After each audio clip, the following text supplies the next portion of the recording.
नमस्कार मैत्रिणींनो, आज आपण होळी स्पेशल असे पदार्थ बघणार आहोत. तर त्यासाठी पहिल्यांदा आपल्याला एका परातीमध्ये इथे मी मैदा घेतलेला आहे. त्याच्यामध्ये 1 चमचाभर ओवा हातावर कुस्करून घालायचा आहे आणि पाव टीस्पून मी इथे जिरे घातलेले आहेत. 1 मोठा चमचा तीळ घातलेले आहेत आणि कडकडीत तेलाचं मोहन घातलेलं आहे इथे मी 2 चमचे. मोठे 2 चमचे मी इथे तेल घातलेलं आहे. अगोदर काय करूयात, याला चमच्याने मिसळून घेऊयात आणि नंतर हाताने याला व्यवस्थित असं पिठाला चोळून घेऊयात, जेणेकरून पिठाच्या कणाकणाला हे जे तेल आहे का ते तेलाचं मोहन लागलं जाईल. तर आता थंड झालेलं आहे थोडंसं, आता हाताला सोसवल. तर आता चवीनुसार मीठ घालूयात आणि याला व्यवस्थित असं मिक्स करून घेऊयात. आता याचा पिठाचा असा गोळा बनत आहे. आपलं एकदम परफेक्ट असं मोहन तयार झालेलं आहे. आता आपण थोडं थोडं पाणी घालून याचा घट्टसर मऊ असा गोळा मळून घ्यायचा आहे. आपल्याला जास्त असं हे दाटसर पीठ असं मळून घ्यायचं नाही, तर घट्टसर घ्यायचं, पण थोडंसं असं मऊ असं हे पीठ आपल्याला मळून घ्यायचं आहे आणि एक अर्धा तास आपल्याला हे झाकून ठेवायचं, किंवा वेळ नसेल तर 10 मिनिटं झाकून ठेवा. आता काय करूयात, इथे मी एका वाटीमध्ये तूप घेतलेलं आहे 2 चमचे. त्याच्यामध्ये 2 चमचे मी इथे कॉर्नफ्लॉवर घातलेला आहे. आता त्याला व्यवस्थित असं तयार करून घेऊयात त्याचा साठा. त्याला व्यवस्थित असं मिक्स करून घेऊयात, जेणेकरून ते एकदम असं क्रीमी असं होईल. आता पिठाचे गोळे तयार करून घेतलेले आहेत. तर त्या आपल्याला ह्याच्या पूर्ण चपात्या लाटून घ्यायच्या आहेत. तर 2 बॅचमध्ये आपल्याला हे तयार करून घ्यायची आहे. तर आपल्याला ही मस्त खुसखुशीत अशी मठरी तयार करून घ्यायची आहे. अगदी तुम्ही आपल्याला ही खारीसारखी एकदम तयार होते. अगदी लेयर्सवाली ही मठरी तयार होते. तर व्हिडिओमध्ये दाखवत आहे त्या पद्धतीने अगोदर साठा लावून घ्यायचा आहे. थोडंसं कोरडं पीठ भुरभरून घ्यायचं आहे, मैदा किंवा पीठ. इथे मी मैदा भुरभरून घेतलेला आहे. आता आपण दुसरी चपाती याच्यावर ठेवून घेऊयात. अशा मी 4 चपात्याची लेयर्स तयार करून घेतलेली आहे. आता पुन्हा त्याच पद्धतीने याच्यावर जो साठा तयार करून घेतलेला आहे का तो लावून घ्यायचा आहे आणि त्याच्यावर मैदा भुरभरून घ्यायचा आहे आणि पुन्हा एक चपाती त्याच्यावर ठेवून द्यायची आहे. अशा पद्धतीने आपल्याला हे जे पीठ आहे का ते तयार करून घ्यायचं आहे. तर व्हिडिओमध्ये दाखवत आहे त्या पद्धतीने आपल्याला हे चपातीचा गोळा तयार करून घ्यायचा आहे. अशा तुम्ही एकावर एक घड्या त्याच्या करून घ्या. आता याला थोडंसं आपण लाटून घेऊयात. तर मी जसं लांबट आकाराचं लाटलेलं आहे का त्या पद्धतीने तुम्ही असं लाटून घ्या. आता पुन्हा त्याच्यावर साठा लावून घ्यायचा आहे आणि पुन्हा पुन्हा त्याला पीठ भुरभुरून घ्यायचं आहे. व्हिडिओमध्ये दाखवत आहे त्या पद्धतीने घडी मारून घ्यायची आहे. पुन्हा त्याला साठा लावून पुन्हा त्याला पीठ भुरभरून घ्यायचं आहे आणि याला थोडंसं असं लाटून घ्यायचं आहे. तर व्हिडिओमध्ये दाखवत आहे त्या पद्धतीने एकदम अगदी त्याला लेयर सुटतात, अशा मस्त अशा ह्या आपल्या मठरी तयार होतात. आता आपण ह्या कट करून घेऊयात. अगदी एक मी इंचाच्या ह्या मठरी कट करून घेतलेल्या आहेत. तर व्हिडिओमध्ये दाखवत आहे त्या पद्धतीने. अशा पद्धतीने केल्यानं काय होईल, अगदी हा पदार्थ खुसखुशीत तर होतोच, पण अगदी त्याला लेयर्स पण अशा छान अशा सुटतात. आता तळते वेळेस काय करायचं आहे, तर आपल्याला तेल अगोदर तापून घ्यायचं आहे. अगदी कडकडीत तेलामध्ये हे तळायचं नाही आहे. तर व्हिडिओमध्ये दाखवत आहे त्या पद्धतीने आपल्याला मिडियम तेल तापवून घ्यायचं आहे आणि अगदी कमी लो टू मिडियम गॅसवर आपल्याला हे खुसखुशीत असं तळून घ्यायचं आहे, जेणेकरून याच्या लेयर्स पण छान सुटल्या पाहिजेत. आता याला कमी गॅसवर असं छान असं तळून घेऊयात, जेणेकरून याचा रंग पण छान येईल आणि आपल्या मठरी ज्या आहेत काय अगदी खुसखुशीत अशा होतील. बघू शकता रंग छान असा आलेला आहे. तर अशा पद्धतीने आपल्याला ह्या पूर्ण मठरी तळून घ्यायच्या आहेत. तुम्ही बघू शकता एकदम लेयर्स अशा छान खुलून आलेल्या आहेत. तर आता राहिलेल्या पण मठरी या पद्धतीनेच आपल्याला तळून घ्यायच्या आहेत. तळते वेळेस आपल्याला थोडा वेळ लागेल, पण अगदी त्याचा रिझल्ट जो आहे का तो 100% येतो. बघू शकता तेलात टाकल्यानंतर त्याच्या लेयर्स किती खुलून आलेल्या आहेत आणि पूर्ण मठरी तळल्यानंतर सुद्धा त्याच्या लेयर्स तुम्ही बघू शकता. मी तुम्हाला एक तोडून सुद्धा दाखवते. मस्त खुसखुशीत अशी ही मठरी तयार होते. तुम्ही नक्की करून बघा या होळीला, किंवा तुम्ही एरवीसुद्धा ह्या मठरी तयार करून खाऊ शकता. तुम्हाला ही रेसिपी कशी वाटली मला कमेंटमध्ये नक्की कळवा. आता लगेच दुसऱ्या रेसिपीला सुद्धा सुरुवात करूयात. तर इथे मी बेसन पीठ घेतलेलं आहे. तर आता इथे आपल्याला काय करायचं, सर्व पदार्थ एकाच वाटीच्या मापाने घ्यायचे. तर 2 वाट्या मी बेसन पीठ चाळून घेतलेलं आहे. आता त्याच्यामध्ये काय करूयात, 1, 2, 3 चमचे मी इथे 3 चमचे दूध घातलेलं आहे, 2 चमचे तूप घातलेलं आहे. असं आपल्याला पिठाला चोळून घ्यायचं आहे आणि नंतर आपल्याला हे पीठसुद्धा एकदा चाळणीने चाळून घ्यायचं आहे. जेणेकरून त्याचं जे पिठाला एकदम रवाळ असं टेक्स्चर येईल आणि आपले जे आपला जो पदार्थ आहे का तो अगदी दाताला चिटकणार नाही. तर बघू शकता मऊ म्हणजे आपलं रवाळ असं आपलं पीठ तयार झालेलं आहे. तर त्याच वाटीच्या मापाने मी इथे पाव वाटी तूप घेतलेलं आहे. आता आपल्याला काय करायचं आहे, हे जे बेसन आपण चाळून रवाळ असं तयार करून घेतलेलं आहे का, ते ह्याच्यामध्ये घालून घ्यायचं आहे आणि याला आपल्याला अगदी मंद गॅसवर आपल्याला हे पीठ भाजून घ्यायचं आहे. आपल्याला याची मस्त अशी वडी तयार करून घ्यायची आहे. तर अगदी आपल्याला कुठेच गॅस न वाढवता आपल्याला हे कमी गॅसवर अगदी छान असं न करपता आपल्याला हे पीठ भाजून घ्यायचं आहे. अगोदर मी अर्ध तूप घालून घेतलेलं आहे. आता थोडं तूप घालून याला छान असं भाजून घ्यायचं आहे. अगोदर आपल्याला याच्या सर्व अशा गुठळ्या मोडून घ्यायच्या आहेत आणि नंतर आपल्याला राहिलेलं तूपसुद्धा घालून घ्यायचं आहे. असं थोडं तूप करून आपण पूर्ण तूप घालून घेणार आहोत याच्यामध्ये आणि याला छान असं भाजून घेणार आहोत. अगोदर तुम्हाला भाजताना थोडंसं अवघडल्यासारखं होईल, कारण हे भाजते वेळेस अगोदर घट्टसर होतं आणि जसं-जसं हे जे पीठ आहे का भाजल्या जाईल तसं-तसं हे मोकळं होतं आणि आपल्याला एकदम भाजायला पण सोपं जातं. तर आता मी याला छान अशा पद्धतीने भाजून घेते. अगदी आपल्याला इथे गॅस कुठेही वाढवायचा नाही. कमी गॅसवर हे छान असं पीठ भाजल्या जाईल. जेणेकरून करपणार सुद्धा नाही. नाहीतर करपलं तर त्याचा करपट वास आपल्या पदार्थाला लागू शकतो. आता सर्वच तूप मी याच्यामध्ये घालून घेतलेलं आहे. बघू शकता पिठाचा घट्टसर गोळा होत आहे. तर आता आपण काय करूया, त्याला हळू आपल्याला असंच हे पीठ भाजून घ्यायचं आहे आणि भाजल्यानंतर हे थोडंसं सेलसर होतं आणि तुम्हाला एखाद चमचा तूप वाटलं तर तुम्ही याच्यामध्ये घालूसुद्धा शकता. तर आता आपण याला छान असं भाजून घेऊयात. याला थोडासा वेळ लागतो भाजायला, पण एकदम रिझल्ट याचा 100% येतो. तर तुम्ही ह्या पद्धतीने जर केलं तर अगदी तुमचा पदार्थ फसणार नाही. आपल्याला ही बेसन वडी करायची आहे. तर मी याच्यामध्ये 2 चमचे तूप घेतलेलं आहे. कारण मी याच्यामध्ये अर्धी वाटी रवा घालणार आहे. त्यामुळे मी इथे 2 चमचे बेसन घेतलेलं आहे. सॉरी तूप घेतलेलं आहे. याला व्यवस्थित असं हलवून घेऊयात. आता बघू शकता पहिल्यापेक्षा बरंचसं आपलं पीठ जे आहे का सेलसर झालेलं आहे, कारण हे पीठ भाजत आलेलं आहे. अगदी एक 10 मिनिटं मी हे सारखं पीठ भाजत आहे.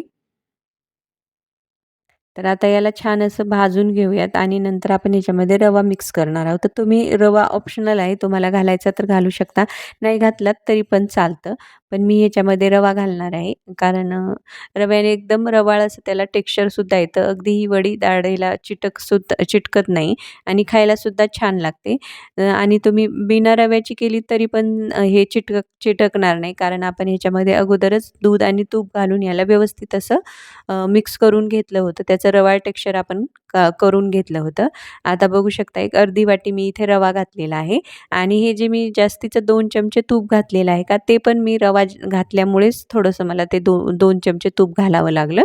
नाहीतर आपलं जे प्रमाण आहे का अगोदर वाटीचं ते योग्यच आहे. 2 वाट्या बेसनाला 1 पाऊण वाटी आपल्याला इथे तूप घालायचं आहे. आता याला छान असं व्यवस्थित असं मिक्स करून घेऊयात आणि याला भाजून घेऊयात. तुम्ही ह्या पद्धतीने केली तर तुमची अगदी ही वडी कधीच फसणार नाही. तुम्ही ह्या होळीला ही वडी नक्की करून बघू शकता. आपण होळीसाठी बरेच असे पदार्थ करतो, तर त्यामध्ये हा पदार्थ तुम्ही नक्की करून बघा. अगदी हे आपले 4ही पदार्थ आपण होळी स्पेशल केलेले आहेत. तर तुम्ही मस्त असे हे करून खाऊ शकता. अगदी तुम्ही आपण करंज्या वगैरे नेहमीच बनवतो होळीसाठी, तर तुम्ही हे पदार्थसुद्धा त्याच्यामध्ये ॲड करू शकता. आता याला छान असं भाजून घेऊयात. याला भाजायला थोडा वेळच लागतो, कारण पुन्हा आपण हे अगदी सारखं हलवत आपण हे पीठ भाजून घेतलेलं आहे.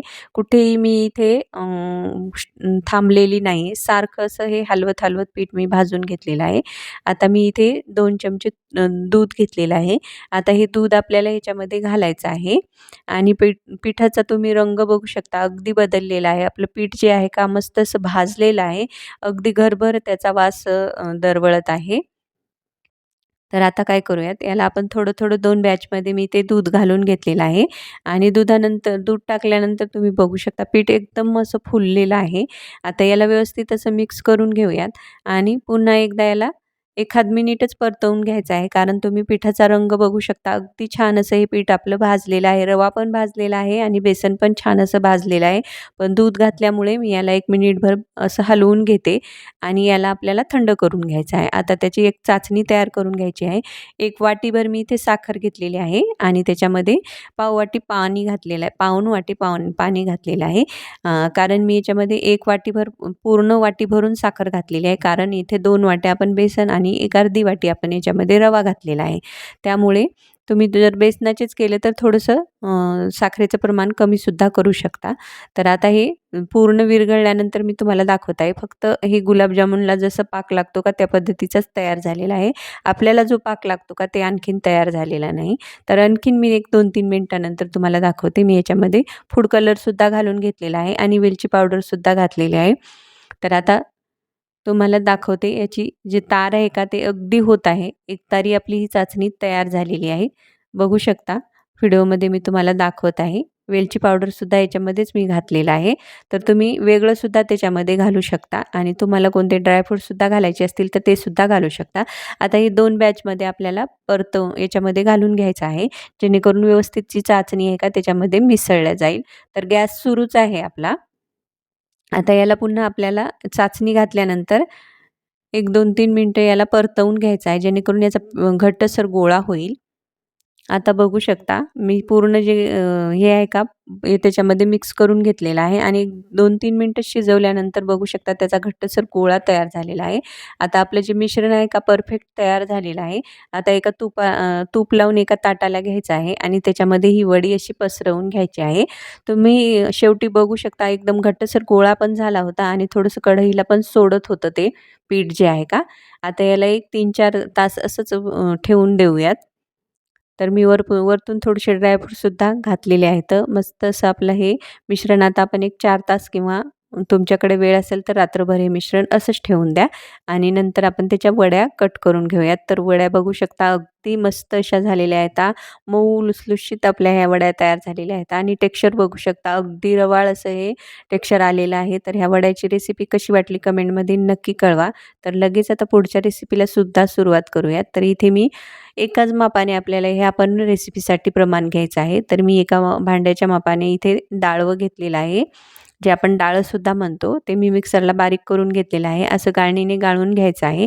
त्याच आपल्याला भांड्याने इथे मी 4 भांडे तांदूळाचं पीठ घेतलेलं आहे. ते पण आपल्याला चाळून घ्यायचं आहे. तर 1 वाटी डाळ व्यायला मी इथे 4 वाटी तांदळाचं पीठ घेतलेलं आहे. आता लगेच पुढचे जिन्नससुद्धा घालून घ्यायचे आहेत.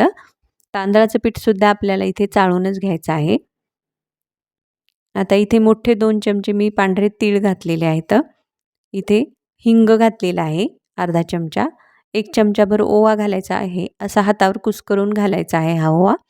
आता इथे मी लाल तिखट घातलेला आहे. 1 मोठा चमचा लाल तिखट घातलेला आहे आणि इथे 1 चमचाभर धने पावडर, 1 चमचा अर्धा चमचा मी जिरे पावडर घातलेली आहे. भाजलेल्या जिऱ्याची पावडर आहे. आता इथे मी अर्धा चमचा हळद घातलेली आहे. हळद जास्त घालायची नाही, नाहीतर रंग त्याचा डार्क होतो आणि चवीनुसार मीठ घातलेलं आहे. आता आपण ज्या भांड्याने पीठ मोजून घेतलं का त्याच भांड्याने अर्धं भांडं आपल्याला इथे तेल घ्यायचं आहे. अगदी कडकडीत तेलाचं मोहन याच्यामध्ये घालायचं आहे. अगोदर चमच्याने असं मिक्स करून घ्यायचं आहे आणि नंतर हाताने याला व्यवस्थित असं मिक्स करून घ्यायचं आहे. जेणेकरून मसालेसुद्धा छान मिसळले जातील आणि आपलं तेलाचं मोहनसुद्धा आपल्या पिठाला व्यवस्थित असं लागलं जाईल. तुम्ही हा सुद्धा पदार्थ तुम्ही ह्यावर्षी आपल्याला होळीला नक्की बनवून बघा.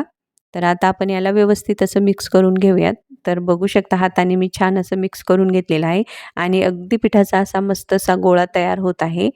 तर आता आपल्याला काय करायचं आहे, मी गॅसवर पाणी ठेवलेलं आहे गरम व्हायला. तर हे गरम पाणीच ह्याच्यामध्ये आपल्याला ओतून घ्यायचं आहे. मी ज्या भांड्याने पीठ मोजून घेतलं का त्याच भांड्याने पाणीसुद्धा घातलेलं आहे. तर मला 2 भांडे इथे पाणी लागलेलं आहे. तर थोडंसं पाण्याचं प्रमाण तुम्हाला कमी अधिक लागू शकतं.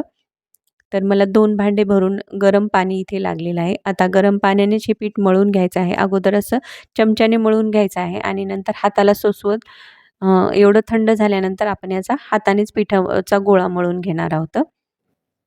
बघू शकता पिठाचा गोळा मळून झालेला आहे. तर एक 10 मिनिटं आपल्याला याला झाकून ठेवूयात किंवा लगेच याचे तुम्ही आपण ह्याच्यात चकल्या बनवणार आहे, तर तुम्ही लगेच बनवून घेऊ शकता. मी 10 मिनिटं झाकून ठेवलं होतं. आता 10 मिनिटानंतर पुन्हा पिठाचा गोळा आहे का थोडंसं हाताला पाणी लावून घ्यायचं आहे आणि याला व्यवस्थित असं मळून घ्यायचं आहे, जेणेकरून चकली पाडते वेळेस ही चकली तुटणार नाही. असा त्याचा लांबट गोळा तयार करून घ्यायचा आहे आणि चकलीच्या साच्यात भरून घ्यायचा आहे आणि आता याच्या लगेच आपण चकल्या पाडून घेऊयात. तर बघू शकता मी चकल्या पाडून घेतलेल्या आहेत किंवा तुम्ही अशा लांब-लांब काड्यासुद्धा ह्याच्यात तयार करून घेऊ शकता. तुम्हाला जर चकली बनवायची नसेल तर. तुम्हाला दोन्ही पण पद्धत तुम्हाला जी पद्धत आवडेल का त्या पद्धतीने तुम्ही हे बनवून घेऊ शकता. आता आपण ह्या चकल्या ज्या आहेत का लागलीच तळायला घेऊयात. तर भाजणीच्या चकल्या आपण कमी गॅसवर आणि थोड्या कमी थंड तेलामध्ये आपण ह्या तळून घेतो. पण ह्या चकल्या ज्या आहेत का अगदी कडकडीत तेलातच आपल्याला ह्या चकल्या तळून घ्यायच्या आहेत. कमी थंड तेलामध्ये तुम्ही जर ह्या चकल्या सोडल्या तर ह्या चकल्या तेलामध्ये विरघळू शकतात त्यामुळे आपल्याला ह्या छान अशा मोठ्या गॅसवरच तळून घ्यायच्या आहेत आणि अगदी कडकडीत तेलातच ह्या चकल्या तळून घ्यायच्या आहेत. बघू शकता मस्त खुसखुशीत अशा आपल्या ह्या चकल्या तयार झालेल्या आहे आता. ही पण रेसिपी तुम्ही नक्की करून बघा आणि तुम्हाला ही रेसिपी कशी वाटली ते पण मला कमेंटमध्ये नक्की कळवा. आणि व्हिडिओ खूप मेहनतीने बनवलेला आहे त्यामुळे एक लाईकसुद्धा नक्की करा व्हिडिओला. तर मस्त काटेदार अशी आपली ही चकली तयार झालेली आहे. आता लगेच आपण पुढच्या रेसिपीला सुद्धा सुरुवात करूयात. आता मी इथे 1 कपभर मी इथे मैदा घेतलेला आहे. त्याच्यात चवीनुसार मीठ घातलेलं आहे आणि इथे 3 चमचे मी तेल घातलेलं आहे. हे तेल जे आहे का थंडच आहे. आपल्याला ह्या रेसिपीमध्ये गरम तेलाचा वापर नाही करायचा आहे. तर पिठाची मूठ अशी वळत आहे. आता याच्यामध्ये ओवा घालायचा आहे. हातावर असा कुस्करून घालायचा आहे आणि याला थंड पाण्यानेच थोडं-थोडं पाणी घेऊन आपल्याला याचा घट्टसर गोळा मळून घ्यायचा आहे. आपल्याला याचा गोळा मऊ असा मळून घ्यायचा आहे. घट्टसर मळायचा पण मऊ असा गोळा ह्याचा तयार करून घ्यायचा आहे. आता आपला हा गोळा तयार झाल्यानंतर आपण याला एक 10 मिनिटं असं झाकून ठेवणार आहोत. जेणेकरून पीठ छान असं मुरलं जाईल आणि आपल्याला याचं एक सारण तयार करून घ्यायचं आहे. ते पण आपण याच्यामध्ये तयार करून घेऊयात. तर पिठाचा बघू शकता असा मी घट्टसर गोळा मळलेला आहे पण अगदी तो हार्ड नाही अगदी सॉफ्ट असा त्याचा मी गोळा तयार करून घेतलेला आहे. आता मिक्सरच्या भांड्यामध्ये 1 चमचाभर जिरे, 1 चमचाभर धने, 7-8 काळी मिरी, 2 हिरव्या मिरच्या, 7-8 लसणाच्या पाकळ्या आणि 1 इंच आल्याचे असे तुकडे करून घालायचे आहेत. आता याचं एक वाटण तयार करून घ्यायचं आहे. वाटण बघू शकता मस्त तयार झालेलं आहे. आता इथे मी पाणी ठेवलेलं आहे. त्याच्यामध्ये मी साखर आणि मीठ थोडंसं घातलेलं आहे आणि त्याच्यामध्ये मी इथे मटार घातलेले आहेत. तर तुम्ही हिरवे मटार असतील तर ते घाला किंवा तुमच्याकडे जे मटार अवेलेबल असतील तुम्ही ते सुद्धा घालू शकता. आता इथे तेल घातलेलं आहे. तेल तापल्यानंतर आपण जो मसाला वाटण तयार करून घेतलेला आहे का ते घालून घ्यायचं आहे. वाटण छान असं परतवून घ्यायचं आहे. आता त्याच्यामध्येच आपल्याला बाइंडिंगसाठी 2 चमचे बेसन पीठ घालायचं आहे. बेसन पीठ आपल्याला त्याच वाटणामध्ये छान असं भाजून घ्यायचं आहे. कुठेही आपल्याला बेसनाचा कच्चा फ्लेवर आला नाही पाहिजे. त्यामुळे आपल्याला हे छान असं भाजून घ्यायचं आहे. आपण जे मटार घालून घेतलेले आहेत का ते घालून घ्यायचे. त्याला व्यवस्थित असं मिक्स करून घ्यायचं आहे आणि आता आपल्याला हे मॅशरने थोडे मॅश करून घ्यायचे आहेत. तर तुम्ही सुके मसाले अगोदरसुद्धा घालू शकता किंवा नंतरसुद्धा घालू शकता. तुम्हाला जसे आवडीत म्हणजे तुमच्या आवडीनुसार हे मसाले तुम्ही घालू शकता. तर आता मसाले घालून घेऊयात. 1 पाव टीस्पून मी इथे हिंग घातलेला आहे. आता लाल तिखट घालायचं आहे 1 चमचाभर. कारण आपण ह्याच्यात हिरव्या मिरच्यासुद्धा वापरलेल्या आहेत. आता इथे मी 1 चमचाभर आमचूर पावडर घातलेला आहे. तुमच्याकडे आमचूर पावडर नसेल तर चाट मसालासुद्धा घालू शकता. अर्धा चमचा गरम मसाला घालायचा आहे. पाव टीस्पून हळद पावडर घालायची आहे. आता याला व्यवस्थित असं मिक्स करून घ्यायचं आहे. आपलं मीठ घालायचं राहिलेलं आहे, तर आपण मीठसुद्धा याच्यामध्ये घालणार आहोत. अगोदर हे मसाले मिक्स करून घेऊयात किंवा अगोदरच तुम्ही मीठ घालू शकता. मी आता नंतर घातलेलाच आहे. तुम्हाला पुढे दिसेलच. आता हे मसाले जे आहेत का व्यवस्थित असे मिक्स झालेले आहेत. आता मीठसुद्धा याच्यात व्यवस्थित असं मिक्स करून घेऊयात आणि याला एखाद मिनिट आपल्याला वाफ काढून घ्यायची आहे आणि नंतर आपल्याला हे खाली काढून घ्यायचं आहे आणि याच्यामध्ये कोथिंबीर घालायची आहे. आता हे मिश्रण जे आहे का आपल्याला पूर्ण थंड करून घ्यायचं आहे आणि त्याच्या अशा गोळ्या तयार करून घ्यायच्या आहेत.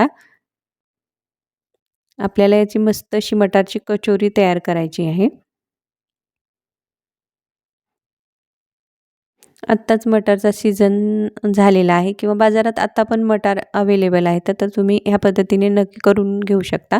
तर मी जे मटारचं मसाला तयार करून घेतला का त्याचे गोळे तयार करून घेतलेले आहेत. आता याचा एक गोळा तोडून घ्यायचा आहे. व्हिडिओमध्ये दाखवत आहे त्या पद्धतीने त्याची पारी तयार करायची आहे आणि आपला जो मटारचा गोळा आहे का तो याच्यामध्ये भरून घ्यायचा आहे आणि व्यवस्थित याला दाबून असं भरून घ्यायचं आहे, जेणेकरून हे कुठेही तेलामध्ये फुटणार नाही. आणि आपल्याला ह्या जे कचोऱ्या आहेत का तळते वेळेस आपल्याला हे तेल जे आहे का अगदी कडकडीत होऊ द्यायचं नाही आहे. आपल्याला तेल ठेवायचं आहे. तेल हलकंसं गरम झालं की त्याच्यामध्ये ह्या कचोऱ्या सोडून घ्यायच्या आहेत. तुम्ही जर अगदी कडकडीत तेलामध्ये ह्या जर कचोऱ्या तळल्या तर त्या अगदी खस्ता होणार नाहीत, खुसखुशीत होणार नाहीत. तर त्यामुळे आपल्याला ह्या कचोऱ्या तळते वेळेस ही काळजी घ्यायची आहे. तर आता ह्या कचोऱ्या ज्या आहेत का त्या अशा सोडवून घ्यायच्या आहेत. आपल्याला इथे कचोरी करते वेळेस थोडंसं तळायला वेळ लागतो, पण अगदी हरकत नाही. अगदी कोणताही पदार्थ आपल्याला व्यवस्थित खुसखुशीत बनवायचा असेल, तर थोडासा वेळ तर द्यावाच लागेल. ह्या पद्धतीने आपण तळून घेऊयात. अगोदर आपल्याला ह्या अशा पद्धतीने वरतून तेल टाकून घ्यायचं आहे आणि याला व्यवस्थित असं भाजून घ्यायचं आहे आणि कुठेही आपल्याला ह्या कचोरीला आत्ताच आपल्याला हात लावायचा नाही. अगदी वरती फुलवून आल्या की नंतर आपल्याला ह्या कचोऱ्या ज्या आहेत का पलटवून घ्यायच्या आहेत आणि अगदी गोल्डन सोनेरी होईपर्यंत ह्या तळून घ्यायच्या आहेत. नंतर थोडासा मी गॅस मोठा केला होता रंग येण्यासाठी आणि आपल्या कचोऱ्या तयार आहेत. आता राहिलेल्या सुद्धा ह्याच पद्धतीने आपल्याला तळून घ्यायच्या आहेत. तर बघू शकता मस्त आपल्या ह्या कचोऱ्या फुललेल्या आहेत अगदी टम्म अशा फुगलेल्या आहेत आणि अगदी खुसखुशीत खस्ता अशा ह्या कचोऱ्या झालेल्या आहेत. तुम्ही हे जर ह्या पद्धतीने केल्यात तर अगदी तुमच्या कचोऱ्या ज्या आहेत का 100% फसणार नाहीत. अगदी तुम्ही नवशिके असाल तरी पण तुम्ही ह्या पद्धतीने सर्वच पदार्थ केले तर तुमचे हे पदार्थ फसणार नाहीत. तुम्ही नक्की करून बघा या होळीला आणि तुम्हाला ही रेसिपी ह्या जे रेसिपी आहेत कशा वाटल्या ते पण मला कमेंटमध्ये नक्की कळवा. व्हिडिओला लाईक करा, शेअर करा, चॅनलला सबस्क्राईब पण नक्की करा. आता भेटूयात अशाच एका नवीन रेसिपीमध्ये. आजची रेसिपी पाहिल्याबद्दल धन्यवाद.